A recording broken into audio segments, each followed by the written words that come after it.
bacaan kita dari kitab Imamat 5. Apabila seseorang berbuat dosa, yakni jika ia mendengar seorang mengutuki dan ia dapat naik saksi karena ia melihat atau mengetahuinya tetapi ia tidak mau memberi keterangan, maka ia harus menanggung kesalahannya sendiri. Atau bila seseorang kena pada sesuatu yang najis, baik bangkai hewan binatang liar yang najis, atau bangkai hewan yang najis, atau bangkai binatang yang mengeriap yang najis, tanpa menyadari hal itu, maka ia menjadi najis dan bersalah. Atau apabila ia kena kepada kenajisan berasal dari manusia, dengan kenajisan apapun juga ia menjadi najis, tanpa menyadari hal itu, tetapi kemudian ia mengetahuinya, maka ia bersalah. Atau apabila seseorang bersumpah teledor dengan bibirnya, hendak berbuat yang buruk atau yang baik, sumpah apapun juga yang diucapkan orang dengan teledor dan menyadari hal itu, tetapi kemudian ia mengetahuinya, maka ia bersalah dalam salah satu perkara itu.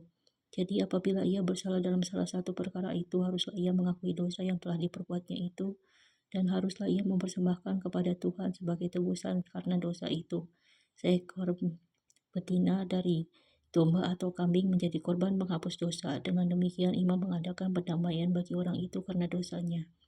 Tetapi jikalau ia tidak mampu untuk menyediakan kambing atau domba, maka sebagai tebusan salah karena dosa yang telah diperbuatnya itu, haruslah ia mempersembahkan kepada Tuhan 2 ekor burung tekukur atau 2 ekor anak burung merpati, yang seekor menjadi korban menghapus dosa dan yang seekor lagi menjadi korban bakaran. Haruslah ia membawanya kepada imam, dan imam itu haruslah lebih dahulu mempersembahkan burung untuk korban menghapus dosa itu. Dan haruslah ia memulas kepalanya pada pangkal tengkuknya, tetapi tidak sampai terpisah. Sedikit dari darah korban menghapus dosa itu haruslah dipercikannya ke dinding mezbah, tetapi darah selebihnya haruslah ditekan keluar pada bagian bawah mezbah, itulah korban penghapus dosa. Yang kedua, haruslah diolahnya menjadi korban bakaran sesuai dengan peraturan.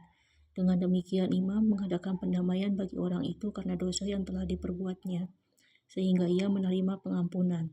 Tetapi jikalau ia tidak mampu menyediakan 2 ekor burung tekukur atau 2 ekor anak burung merpati, maka haruslah ia membawa sebagai persembahannya karena dosanya itu 10 eva tepung yang terbaik menjadi korban penghapus dosa. Tidak boleh ditaruhnya minyak dan dibubuhnya kemenyan di atasnya, karena itulah korban menghapus dosa.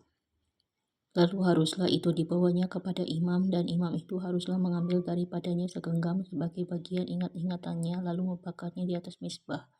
Di atas segala korban api-apian Tuhan, itulah korban menghapus dosa.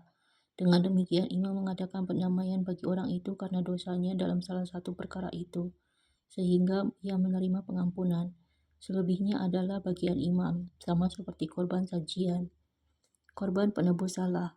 Tuhan berfirman kepada Musa, apabila seseorang berubah setia dan tidak sengaja berbuat dosa dalam sesuatu hal kudus yang dipersembahkan kepada Tuhan, maka haruslah ia mempersembahkan kepada Tuhan sebagai tebusan salahnya 1 ekor domba jantan yang tidak bercela dari kambing domba, dinilai menurut sikal perak, yakni menurut sikal kudus, menjadi korban penebus salah.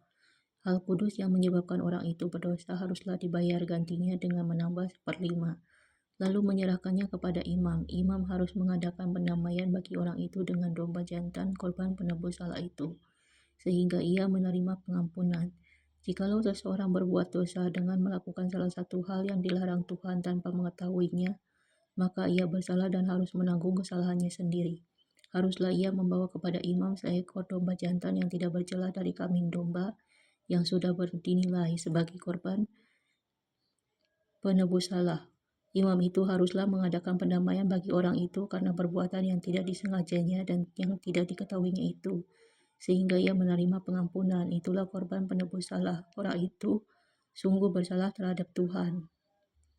Kesimpulannya, melalui berbagai aturan tentang dosa dan kesalahan, Tuhan mengajarkan bahwa manusia perlu bertanggung jawab atas perkataan, tindakan, dan kesalahannya di hadapan Tuhan maupun sesama.